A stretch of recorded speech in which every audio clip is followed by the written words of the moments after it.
morning, everyone. I am Apeksha, Assistant Professor in Indraprasth Law College. So, today's topic, which we are going to discuss, is judicial activism. This is the fourth unit which we are starting. So, let's start. Now, what is judicial activism? It is also called judicial dynamism. So, this concept, to understand the meaning of the term, we'll go into the history. From where does this concept came, what is this concept, and how it is there in India, who all introduced it in India, and so on. There will be 2 lectures on judicial activism, starting with this one. So this judicial activism is a concept which originated in USA in 1947. Yeah. So the first line, the concept of judicial activism originated and developed in USA, Brown versus Board of Education, 1954. Okay, 1954. This the very basis, the very first case in USA in 1954, and then in 1947 this term was coined. Judicial activism term was coined in 1947, but in Brown versus Board of Education in 1954 this concept of judicial activism came. Now what does it means? What does it mean? Judicial activism. Then in India, this is about USA. In India, Justice V.R. Krishna Iyer, Justice P.N. Bhagwati, and Justice O. Chinnappa Reddy and Justice D.S. Desai, they laid the foundation of judicial activism in our country.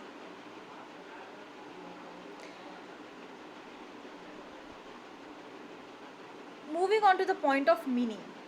Judicial activism denotes the proactive role played by the judiciary in protection of rights of citizens and in the promotion of justice in the society.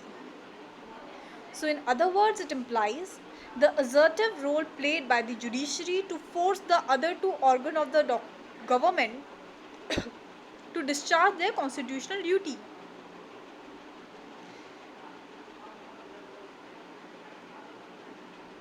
See, when this term judicial activism, when the judges, they become active, they give any decision by coming out of the box of their office, that is called judicial activism. They are no more restricted to just the constitutional law or the statutory law, statutory whatever law it is. They, in order to ensure that justice is given, they apply their personal wisdom. They give their they give the order, they give the judgment on their personal wisdom. When they come out of their box, out of their office, and then look into the matter. In that sense, when judiciary becomes active, that is called judicial activism.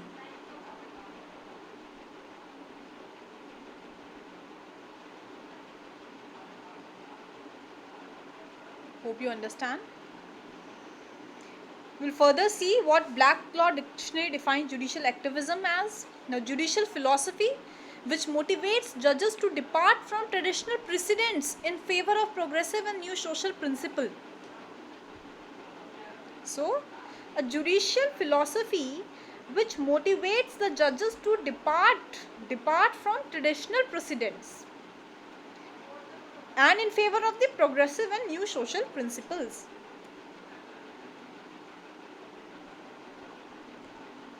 Now there is theories of judicial activism. right? So hope you understood what is judicial activism. I'll explain you again. When judiciary performs any active role, when judiciary perform any active role to uphold any constitutional values and ethics under constitutional pattern, in this situation the judiciary, they applies their own intellect and their own creativity.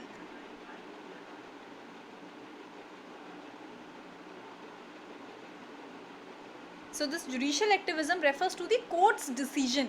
What is the court's decision? Which is based on the judge's personal wisdom, and they do not strictly follow the text which is given under any statutory passed law by the legislature.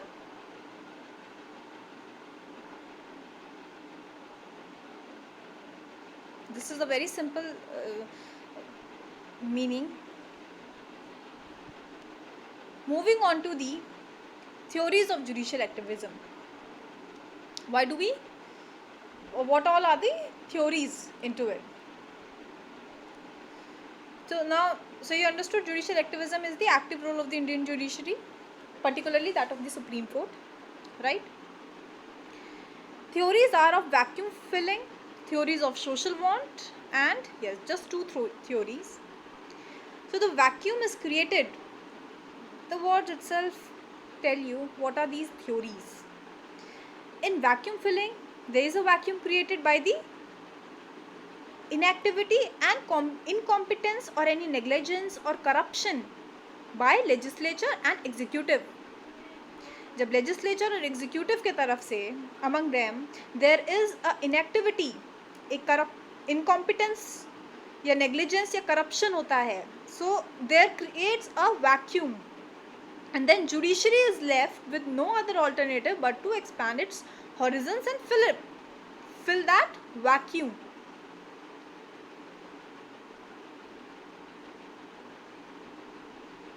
So this is simple vacuum filling theory. जो vacuum बनता है by the legislature's inactivity, incompetence, their negligence, their corruption, legislature and executives, and judiciary tends to fill that vacuum, right?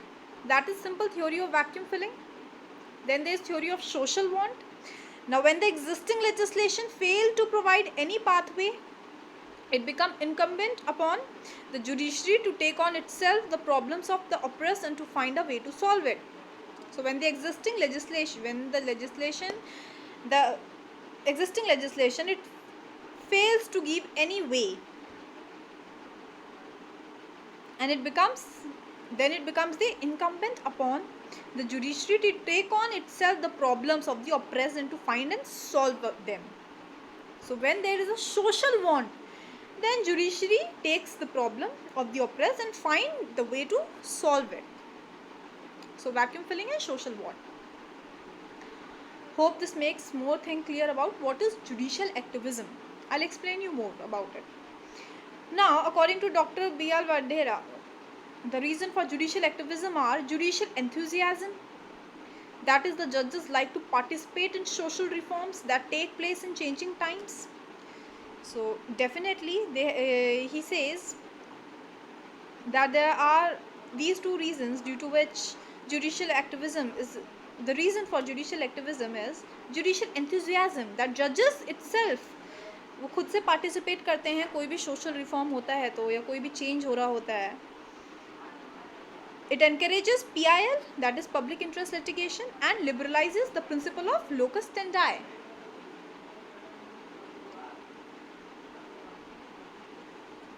Then in the second point it says, the first, understand what is locus standi. Locus standi, it is the right or the capacity to bring an action in a court or to appear in a court. So basically this term is for the ability of a party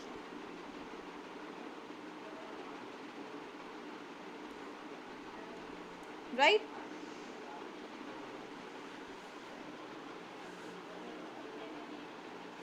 Moving with the, so you understood what is locus standi. It encourages PIL and liberalizes the principle of locus standi. Second point, the Constitution of India itself adopted certain provisions which gives judiciary enough scope to legislate to play an active role. So the Constitution has itself adopted, there are some provisions which gives judiciary enough scope to legislate and to play an active role. So first there is that judges participate by themselves, there is a judicial enthusiasm, and second that in Constitution itself it is given. Moving with the reason which compel a court or a judge to be active. क्यों होना पड़ जाता है एक जज को active? Why do they need to come out of their box or that office and become so active? There are some reasons. Now what are these? Near collapse of responsible government. Obviously if there will be a collapse of responsible government, if the government is not doing things responsibility, and if they are inactive, they are doing things, there is a corruption going on, it is seen, so a judge would definitely be active. No, what is the role of a judge? To give justice. Then he have to ensure it has been given, whether being coming out of their box and then judging the case. So whether being judicially active by way of judicial activism or in their normal way. Then second point, pressure on judiciary to step in aid. Judicial enthusiasm, as already discussed. Legislative vacuum left open, constitutional authority to make final declaration. Role of judiciary as guardian of fundamental right, obviously, fourth point, so well. Then public confidence in judiciary. Public also have confidence in judiciary, so they become active. The judiciary's role is as the guardian of the fundamental rights, to save them, to ensure for the delivery of justice. They need to become active, and all of these points. Now let us understand more about, see, there are some methods, judicial activism method, how it is followed in India. By judicial review, by PIL, public interest litigation, which is given under Article 32 and 2, in which anyone can directly approach the Supreme Court if their fundamental rights are encroached. अगर उनके fundamental right infringe होते हैं तो वो directly supreme court में PIL file कर सकते हैं. So this is a way of judicial, this is a one method of judicial activism. There is a direct approach of a normal person to the Supreme Court. Otherwise there is a step, right? पहले district court जाते हैं, high court जाते हैं, Supreme Court जाते हैं. But then that is what PIL is, public interest litigation, right? So you can directly approach under Article 32 and under 226 to the High Court as well.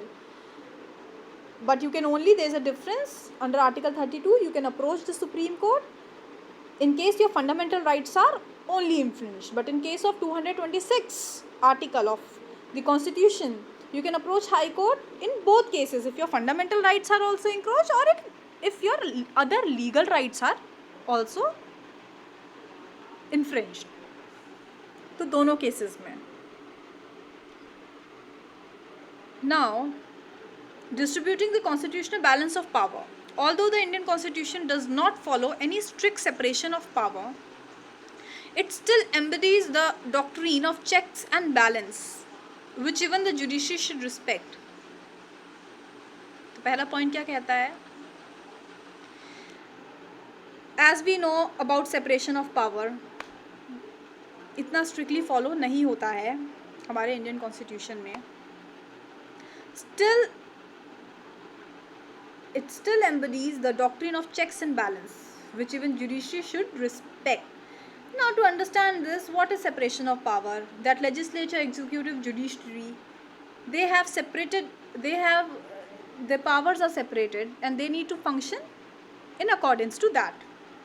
कोई एक दूसरे के काम में इंटरफेयर नहीं करेगा. That is what simple, in a very simple language separation of power is. क्यों ज़रूरत है? ताकि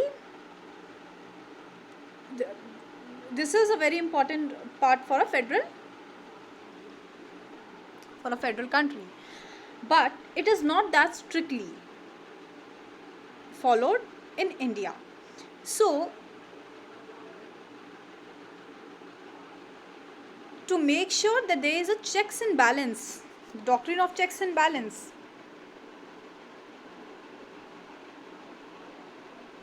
there is this distributing the constitutional balance of power, which even the judiciary should respect. But the judiciary on several occasions did not exercise self-restraint and moved on to legislate, settle policy questions, take over governance, or monitor executive agencies. Then there is judicial overreach, the point at which judicial activism loses its legitimacy. Any further judicial exercise of power beyond that point would tantamount to judicial overreach. Obviously, see, overreach का क्या मतलब हुआ? जब वो exceed कर जाता है कुछ, कोई limit. So, जब judicial exercise of power beyond that point, beyond a point, वो उससे भी ज़्यादा exceed कर जाता है, that would tantamount to judicial overreach. Right? Here, methods of judicial activism, judicial review, as I told you. Then PIL, public interest litigation, under 32 and 226. Power of constitutional interpretation, access of international statute for ensuring constitutional right, and supervisory power of higher court on the lower court. The difference between, you just read here judicial activism, restraint, right? Now we need to understand the difference between judicial activism and judicial restraint. Let us understand it. Judicial restraint lets judges look to the original intent of the writer of the constitution. Actually intention क्या था जब constitution लिखा गया? It lets judge to look into that original intention क्या था. Then judicial activism lets judges look beyond the original intent of the framer. वो सिर्फ वहीं तक सीमित नहीं रहता है, वो उसके beyond जाके देखते हैं and then decide the case to ensure justice is given. So there is a boundary in judicial restraint, as the word says, judicial restraint. There is a restraint, but in activism it is not so. They go beyond that original intention of the framer of the constitution. पहला point clear हुआ. Then judicial activism intends to focus on order by court as the means to enforce policy. Again, judicial activism intends to focus on order by court as they mean to enforce policy. So they tend to focus on what? The orders given by the court to make sure that policy is enforced. But judicial restraint looks at the changing the laws. वो कैसे होएगा? Change कैसे होएगा law? Amend करके. So in this they give orders. In this they look more, in judicial restraint they look more over changing a law by amending, constitutional amendment. तो वो सीधा enforce, in order to enforce a policy they give orders, right? It is quite clear, and this makes it more clear that judicial activism is how judges become so active, right? Now there are so many cases, like it started from Allahabad High Court, and there are so many cases involved, like Golaknath case, Keshav Nanda Bharati case, and so on. Let us understand. See, first, before that, activators of judicial activism, child right activities, people right activists, consumer right groups, then bonded labor groups. These are the activator of the judicial activism.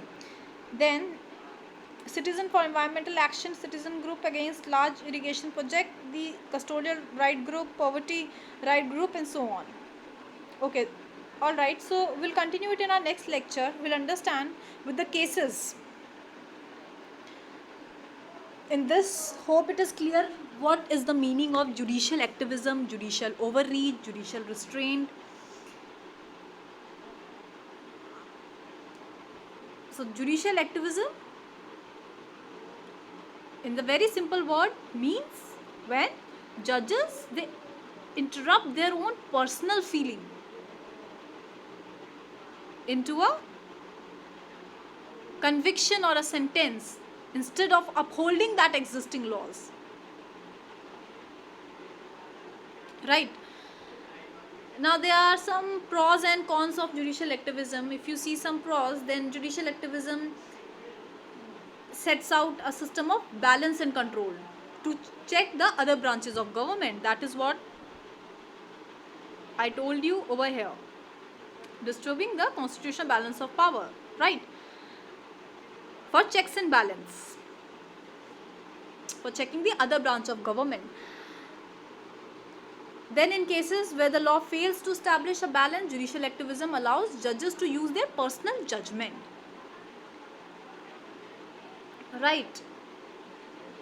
And then judicial activism also helps the judiciary to keep a check on misuse of power by the state government. So in all of these things, there is this, we'll just do the pros of the judicial activism. Cons I will discuss in the next lecture. So thank you. It will be continued. The same will be continued in the next. We will not switch to the new topic of judicial activism, and we'll do about cons of judicial activism and the cases. Thank you.